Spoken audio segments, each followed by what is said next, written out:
All right. So this is for exam 3.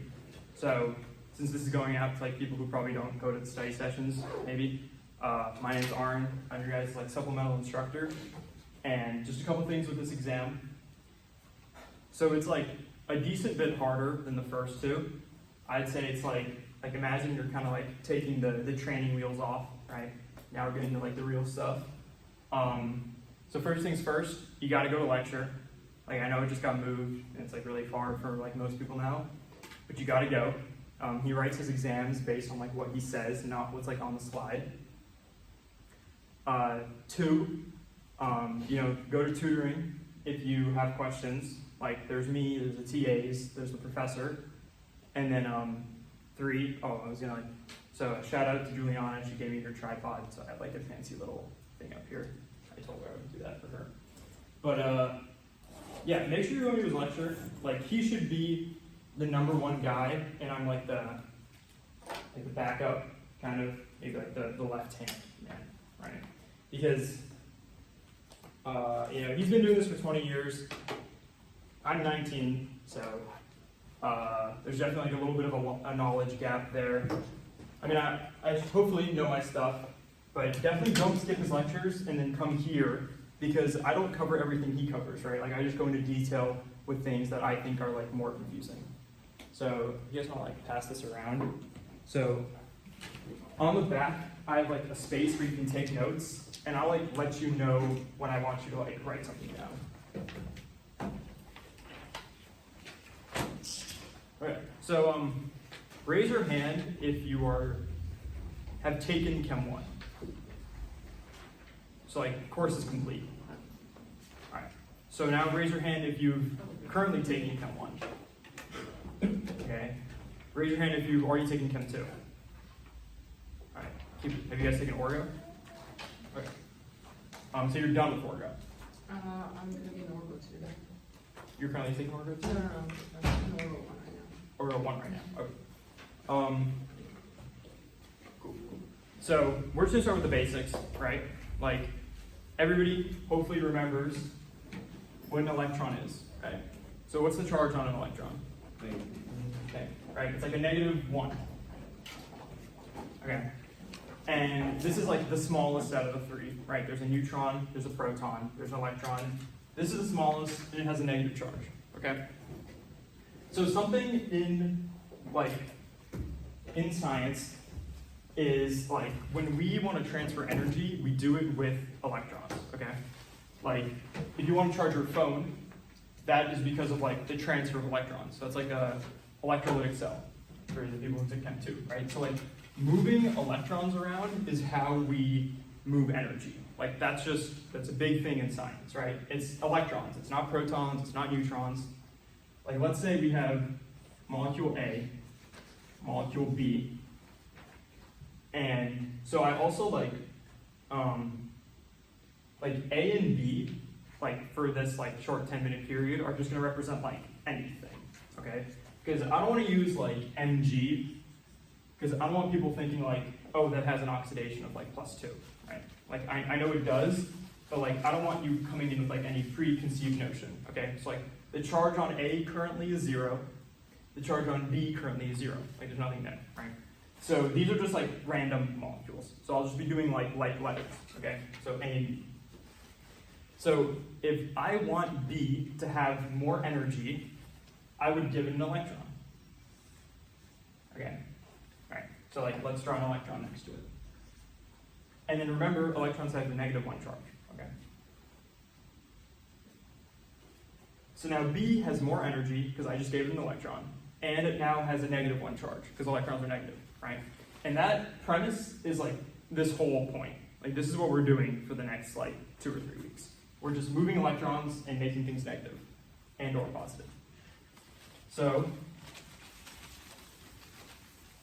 now, right, a big thing is like, since electrons are negative, right, like let's say A is currently neutral, okay?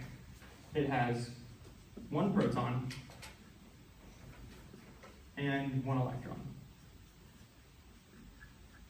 right? Remember, a proton is positive, an electron is negative, right? So what's 1 minus 1? 0, right? So A just has a charge of 0, okay? And let's say B, same thing, right? 1 proton, 1 electron has a charge of 0, okay?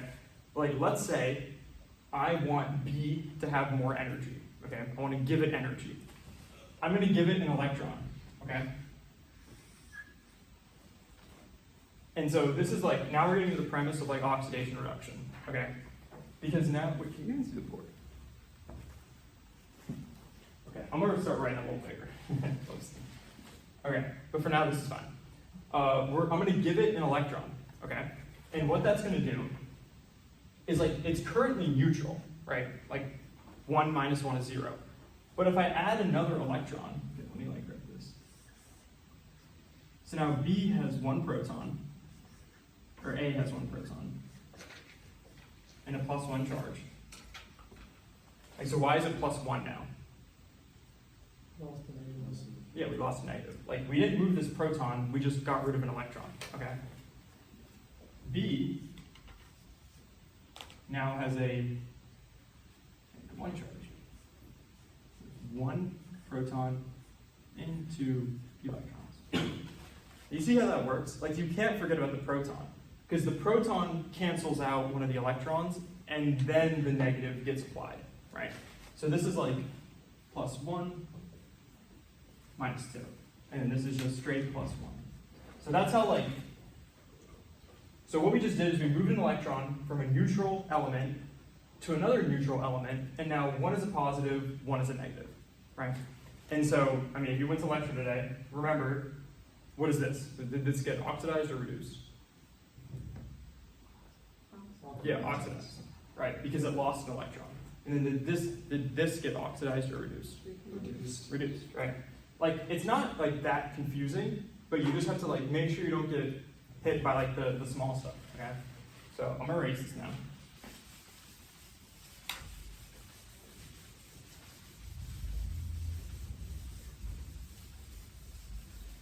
Okay, so now, if I draw an equation out,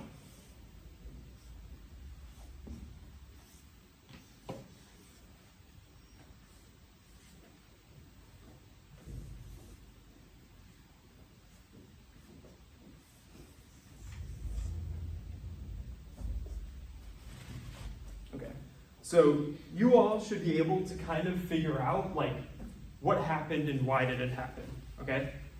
So like, what happened here? A gave the electron. Yeah, and then what happened to B? Yeah, so B gave an electron to A. So now B is positive and A is negative, okay? And so we call A, we say it's reduced. And we say it's reduced because it's negative now, because it got an electron, okay? But like, people say it like trips them up because like reduced means like you think you like lose something, but like, I don't know, in my mind it makes sense. Like you're negative now, you're reduced, okay? So whatever's negative is what got reduced, okay? And whatever's positive is what got oxidized. And it got oxidized because this guy gave up an electron. We good so far? If you guys have questions, by the way, just like let me know. We have like a while. So. All right. So now we'll talk about the agents. Okay, this is where some people start to get like tripped up a bit. So who here like watched Oppenheimer? Like the movie? Yeah. So I actually never watched it, but I feel like at one point they like called him the agent of death. Right? They say that? I'm actually making that up. Right? I think they did. Yeah. Okay. Sounds good. Yeah. So it's feeling stupid writing this. Alright, so Oppenheimer. I like came up with this example last semester and like people seem to like it, so I was like, okay. This is not how like I learned it, but I mean if it works, it works. Okay. So he was like the agent death, right? So, if you guys don't know who Oppenheimer is, he's the dude who like made the bombs, like dropped on Japan, right? Hopefully you guys, all right. But does this mean Oppenheimer himself died? No, right? Like, if his name is the agent of death, he's the one like doing the killing. He himself is not dying, okay? And like, I mean, what kids told me last semester is like they would like write this at like the top of their paper or something. Like, it's just a way to like remember, because see, the issue with like reducing agent and oxidizing agent is like if it was named like agent of oxidization, like no one would ever mess it up, right? But I guess they want you to like do worse on your exam or something, because it's not. But like, it's very obvious here that like he himself is not dying. He's like doing the killing, right? And the same premise is done with like oxidizing agents.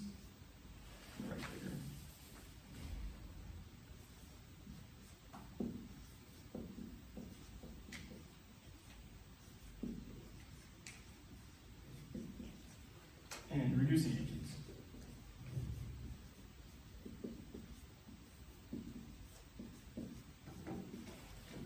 So, using like this same principle, right? Like, does an oxidizing agent get oxidized? No, right? And like, it's simple when you have it like out here, but this is something like on an exam, people always like screw up, right? Because like you get tripped up. But what does an oxidizing agent do? It causes oxidization, right? So that's like a super important thing to remember them by. All right, I'm gonna like erase this too.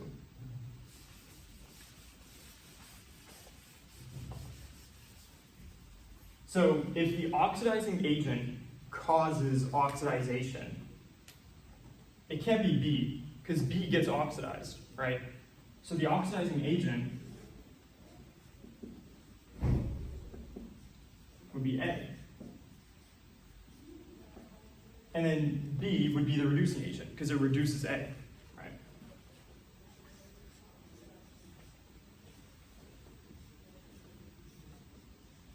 And so remember, like, we want to talk about it, like, with electrons, okay? So if B is the reducing agent, in other words, you can say B gives electrons to A, okay? Like, I want you guys to like get in the practice of that, because that's super important with like NAD. Like, the reducing agent gives up its electrons and becomes oxidized because it gives up its electrons. Like, which is literally what happened here, right? Like, if B had one proton and one electron, and it was neutral, okay? 1 minus 1 is 0. And it gave up an electron to A, it's now positive, because it's the reducing agent. It gives negativity. We good with that so far? This is something like you should be able to get down. Like, you should have this down by the time we start after spring break. Another like little like cheat you can do. I wouldn't recommend this, like relying on it, because it's like, it's not good thinking, but like it works, right? It's like, whatever gets oxidized is just the flip, right? It's like B gets oxidized, so it's the reducing agent. Like, you don't even have to like think for those. And so I feel like it's not like a bad way to double check. I mean, like, it'll happen every time. Like, B gets oxidized, that means it's the reducing agent. A gets reduced, that means it's the oxidizing agent. Like, it's whatever it happens to it, just flip it, and that's the agent it is. You can just keep flipping it. Like, it'll work every time, but like, you want to kind of not have to rely on that, and you want to be able to kind of like reason through why B is the reducing agent, because it gives electrons. All right, we good so far? If you guys have questions, remember, just let me know. All right, so now we're going to start talking about like NAD and stuff.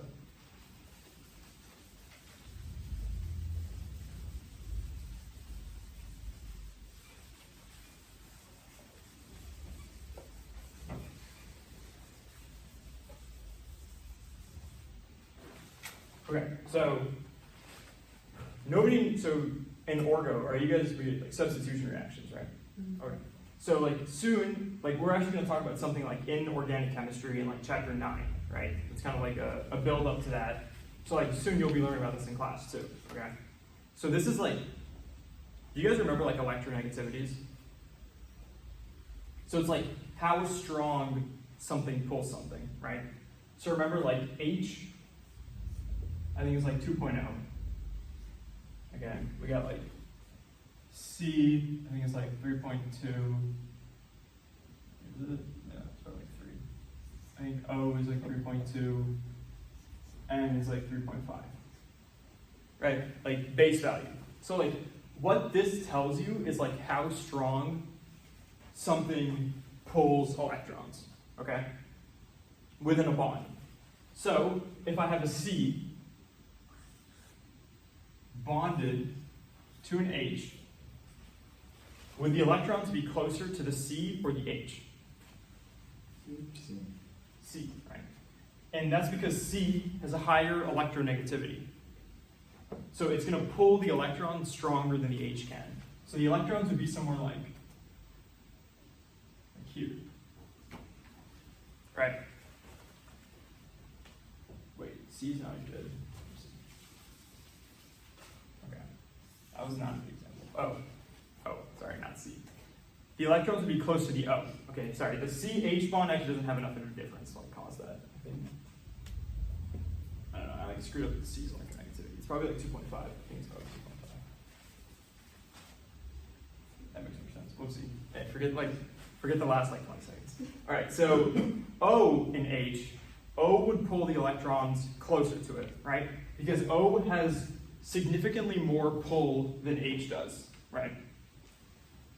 So, like, the same concept of oxidation reduction is still in this.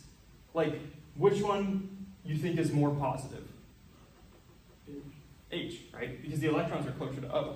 So, like, people will draw, like, a partial positive and then partial negative. So, like, it's not like a full-on transfer, right? But, like, O is slightly negative, H is slightly positive, just because O can pull the electrons so strongly, okay? And something that you should just know is that H, super low electronegativity, okay? H is like just known for having a super low electronegativity. And because of that, like anytime you give something an H, you always end up reducing it because the other thing just pulls stronger than H. Like let's say,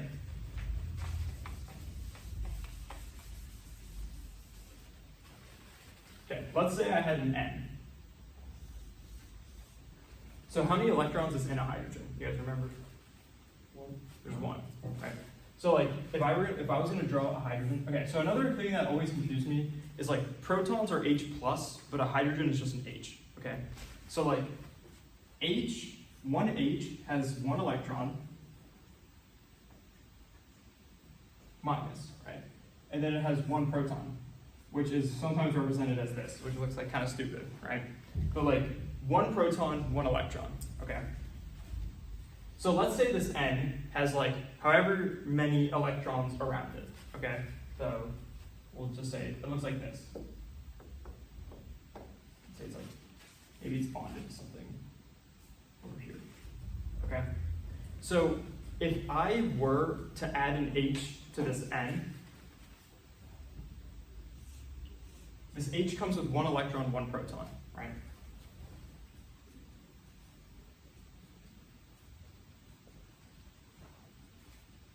And like we make a bond. This N would pull H's electrons away from the H to itself and end up giving N like a very like partial negative, right? And it's because H has no pull, like it can't pull any electrons back. So anytime you add an H to something, you reduce it, is what I'm trying to say, okay? Because remember, whatever is negative is what gets reduced. And you're giving N this partial negative by giving it an H. So like, the cheat code that you can just use is like, anytime you see something gaining H's, that means it's getting reduced, okay? So if you see two molecules, right? Erase this. And so you don't, like, you probably don't need to know, like, exactly why. I just kind of, like, did that in case you want to know, like, the reasoning, right? Like, let's say I have two molecules.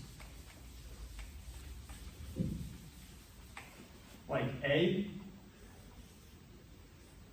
and AH.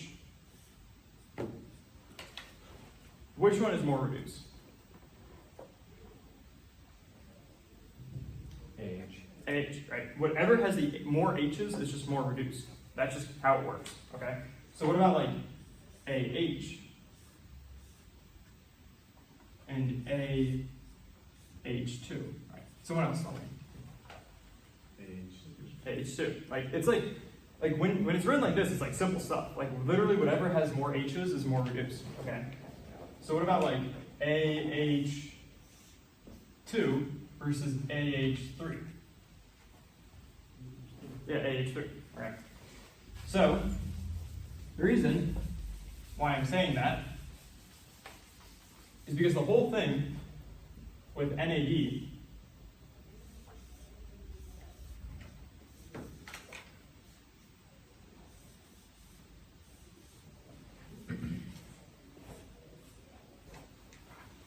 which one is reduced? NADH, right? So NADH is the reduced version of NAD+. I'm just not realizing like this is not erasing very well. This looks like super. I'm gonna move over to this side. But yeah, NADH is the more reduced version, right? Alright, we're switching boards.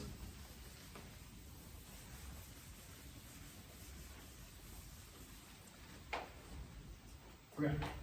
So like that's not too confusing, right? Like whatever gets the H gets reduced, which means whatever lost the H got oxidized, right? So if I were to draw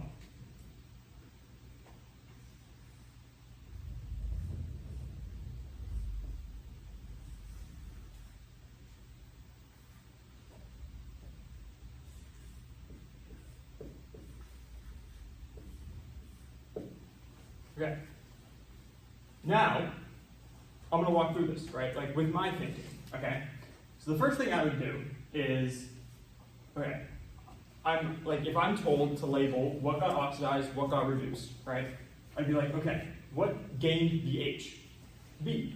B gained the H. Now it's BH, right? That means this got reduced. Okay? It looks like AH lost an H, right? Which means it got oxidized. It lost an H.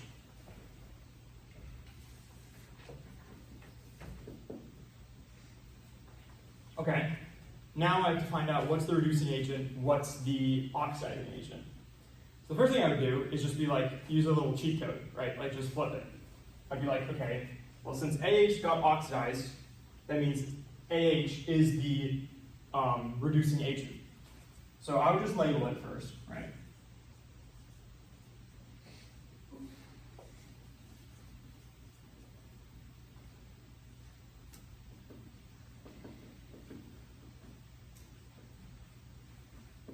So like, I just found this out because I just saw what got reduced and what got oxidized and just flipped them, okay? But now let's make sure we understand why, okay?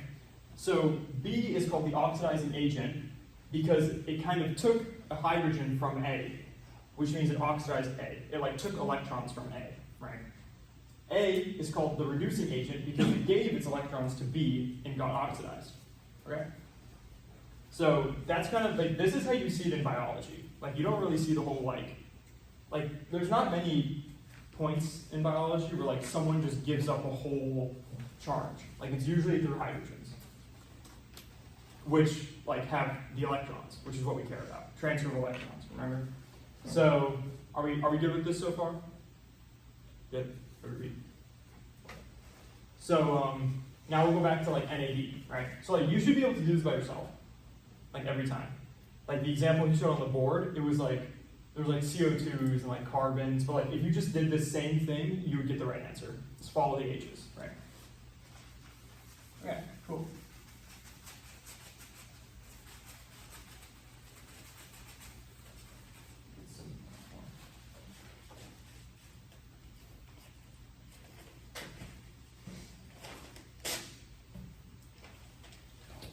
Okay. Now we'll do with NAD. Okay, so with NAD, right? The weird thing about NAD plus is like it doesn't just take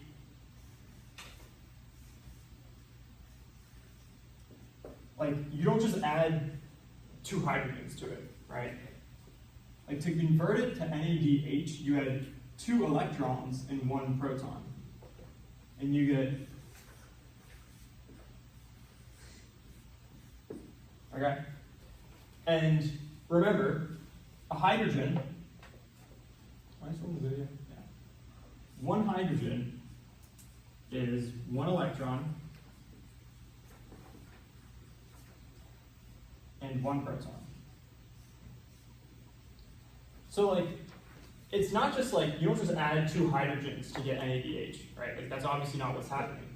Because it's 2 electrons, 1 hydrogen, or 1 proton, right?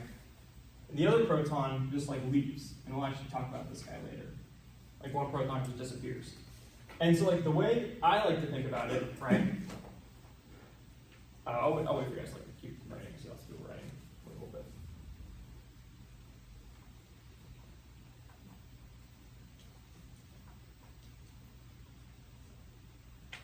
Okay, so like the way I like to think about it is like you have this positive charge, right? So first,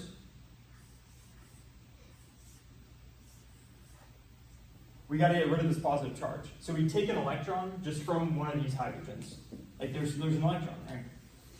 So an electron gets taken from a hydrogen and it gets rid of this positive charge, right? Because it's a +1, electron is -1, now it's just neutral. So now we just have NAD, okay? And then we take a whole hydrogen and then add it. And now we have NADH. So first we added an electron and then we added a hydrogen, but now we have a spare proton that goes into the mitochondria. So you also don't really need to know how that works like precisely, I think. I think just knowing that like it's not actually 2 hydrogens, it's like a weird variation, right? Another thing is like for NAD plus and NADH, like these are the only 2 forms of it you will ever see. Like it's either going to be NAD plus or it's going to be NADH, right? And like NAD doesn't like, I don't even know what like that really is, right? Like if I told you guys to draw ATP, you kind of would be able to, right? It's like an adenosine with like 3 phosphates, right? But like I don't know really, it's like nicotadamine, adenosine, something. I don't even really know, I don't know what it looks like, right? And the thing is like, you don't need to either. It's just like, it's a thing. It's like, it's called an electron carrier, right? But like, you could replace this with like literally anything, okay? Like let's say I had a smiley face, okay? And I added a hydrogen to this smiley face.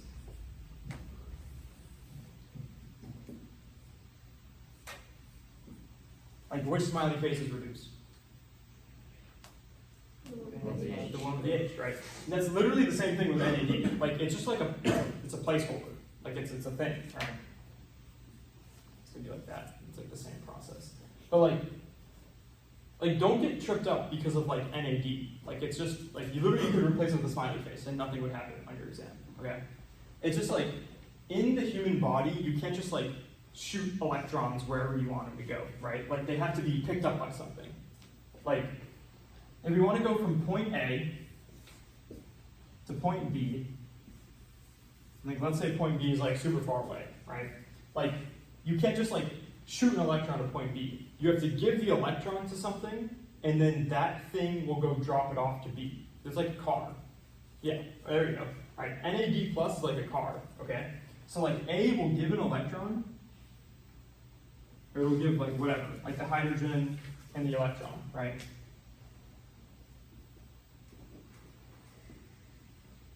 To NAD, which then will become NADH because it picks it up, right? And then NADH will then go drop it off to point B. So I'm gonna like redraw it here. I'm gonna erase this, okay? You good? All right.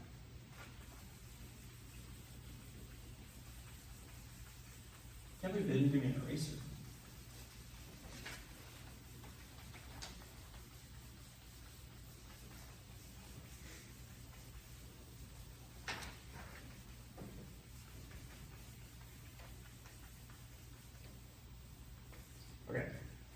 So again, it's a car basically. So if we want to transfer electrons, so we want to reduce B. So we want to transfer electrons, which means we want to transfer energy, because that's how we transfer energy, by transferring electrons, right? We got to give it to something, and then that thing will go give it to B. So in your body, there's just a bunch of like NAD+. So is this the oxidized or the reduced form? Oxidized, right? Because you see the positive charge. So NAD+ will pick up like the 1H, 1E-, and then what happens to NAD+ when it picks up those electrons? Does it get oxidized or reduced? Reduced, right? So NAD+ then gets reduced into NADH. Okay. NADH will then go and give it to point B. So NADH gives up its electron to point B. So what happens to NADH as it gives its electrons? Turns into NAD+, So does it get oxidized or reduced? so it gets oxidized. It gets oxidized, right? So now you go back into NAD+, and you just gave your hydrogen to B. So that's literally like, this is the whole point of cellular respiration, right? Because the whole point of it is we're breaking down glucose, okay? And we're using it to fund ATP synthase. Have we talked about that stuff today? We got magic, right? Yeah, so we want to take energy from glucose and use it to funnel our system, right? So to take energy, what do we take? Neutrons, protons, what do we take? So it's an E. Electrons. Yeah, electrons, right? So we take electrons from glucose and we give it to ATP synthase, kind of, and that's how we make ATP. So the whole point of this whole cellular respiration is making or taking electrons and giving it to somewhere else. And that whole transport happens from NADH and NAD+, which is a bunch of oxidation reduction reactions. Because like, when NAD+ took electrons from A, NAD+ act as the oxidizing agent because it took electrons, and itself became reduced. This is like the confusing part, right? Because you kind of got to be able to switch between the two forms and understand this. It's not going to happen on your first go, you know? Like eventually, you should kind of be able to say, like, okay, when NADH gets to point B, it'll give up electrons, thus becoming oxidized and acting as a reducing agent. It's like, it gets a little confusing, right? But like if I write it out as an equation, like let's say I'm talking about point B right now, okay? So NADH just picked up its protons from point A. And now it wants to give it to point B.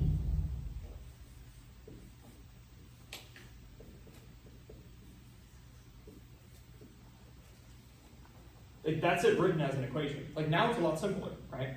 Like what gained, or what got reduced? That's an H next to the B, by the way. The B got reduced, yeah. And since the NADH gave up an H, it got oxidized.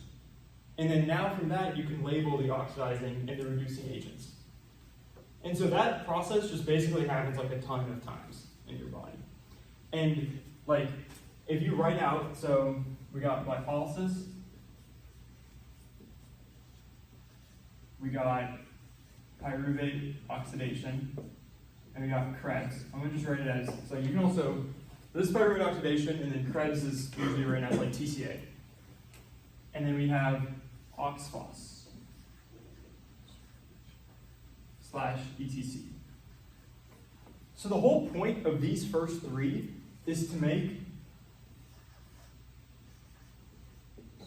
NADH, okay? Like that is literally the whole point of these first three. Like they make a bunch of NADH, and then they use that NADH to give electrons to this guy, which then makes our energy. Yeah. That's it, pretty much. Questions? Nothing? So if I ask you guys just anything, y'all got it? Yeah, I got it. Yeah, you got it? Alright, got it. Wait, so The first three steps is NADH, and all those NADH takes electrons in order for it to go to oxidative phosphorylation, and it's just all the general part of an ATP. Yeah, like this is really, like, so some ATP is made up here, but it's like pretty like irrelevant. Like this is, I think this makes like 24, and this makes like, I don't know, like 6 or something. I think it might be 4. I don't know. It's 6 or 4. I don't even know. That's how unimportant it is. Yeah. So, like, this is the important part, right? And, like, NADH comes from these guys. It goes here and drops off its electrons, right? So it comes as NADH, but then it leaves as NAD+, because it just dropped off its electrons. And now this NAD+ goes back up and grabs more electrons. So it's an electron transporter, electron carrier. Yeah. What does it say again under, is it It's oxidative phosphorylation. Okay. And then ETC, so electron transport chain. Like we'll get into those like later. I just wanted to show you like the broad picture. But that's the whole point of these first three. Make NADH to then give it to this guy. And then that NADH leaves as NAD+, because it gave us electrons. All right. So this whole thing, just like big picture, this is all for catabolism, and so we're trying to create energy such that we can use that energy for anabolism to build stuff. Yeah. Okay. Yeah. Like maybe it's used to like fuel like muscles, like movement, building things, and it happens like billions of times in your body. Like it's going on right now. Like this whole NADH breakdown system. All right. Oh, this was longer than I thought it was going to be. Got myself a video now.